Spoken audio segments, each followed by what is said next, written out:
Welcome back. This is the fifth in a video series on cybersecurity program development. All the videos are based on my book, Cybersecurity Program Development for Business, The Essential Planning Guide, published by Wiley. It is available at Amazon and at fine booksellers everywhere. Our topic today is vulnerabilities. What is a vulnerability? For our purposes, think of a vulnerability as an open backdoor to your systems. Through this door, attackers can get in and compromise your assets.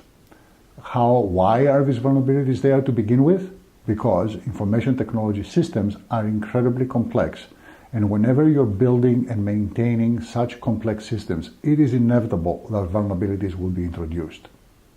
How many vulnerabilities are there? Thousands. The list of common vulnerabilities and exposures maintained by MITRE exceeds 79,000. Those are the known ones. I shudder to think how many are unknown. So what do you need to do about it? You need to test to see how many of these vulnerabilities you have. The way you do this is by engaging with a reputable third-party vendor that runs vulnerability tests. It's important that this vendor is not your current security vendor or your current IT vendor. You need an independent third party so that you can get an objective scan. It's not that the existing vendors will cheat, not at all. But the existing vendors already know your systems and they're naturally biased. You need an unbiased opinion. Vulnerability tests follow a common set of steps, no matter what the organization. First of all, the vulnerability test vendor will use your asset classification work as input. This is a critical step. The more detailed and prioritized it is, the easier this step becomes. If your list of systems and assets is long, you may be forced to prioritize and segment the test. You will do this based on the criticality of systems and assets that you have established with your earlier work. I strongly recommend that you test all systems, but I do understand that time and budgets may force the tiered testing approach. That's fine, insofar as you don't make the mistake of thinking that the least important system doesn't need the test. The next step is to compare the list of assets against known vulnerabilities. With the assets prioritized, the tester will use external resources to match each asset to known vulnerabilities of that asset. For example, one question might be, what are the known vulnerabilities for the asset called Windows Server 2008?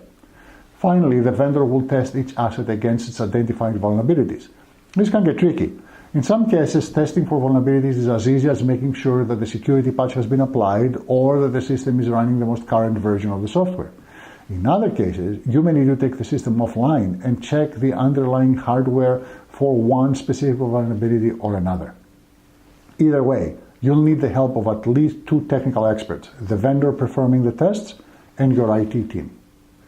Once the tests are done, the vendor will recommend specific steps to either eliminate or mitigate the vulnerabilities. The results of vulnerability tests tend to be fairly black and white. Either the asset is vulnerable or it's not. If it is, what you hope is that there is a clear path to eliminating this vulnerability. Now, the bad news. There may not always be a case, and there may be reasons that may be very surprising. For one, there may not be a fix available for the vulnerability yet. The manufacturer or developer may be currently working on it. A worse situation is if your system is no longer supported and there are no plans to fix the vulnerability at all.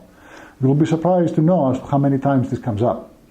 Another common problem is when the vulnerability does in fact have a fix, but if you apply it, your systems downstream may not work properly.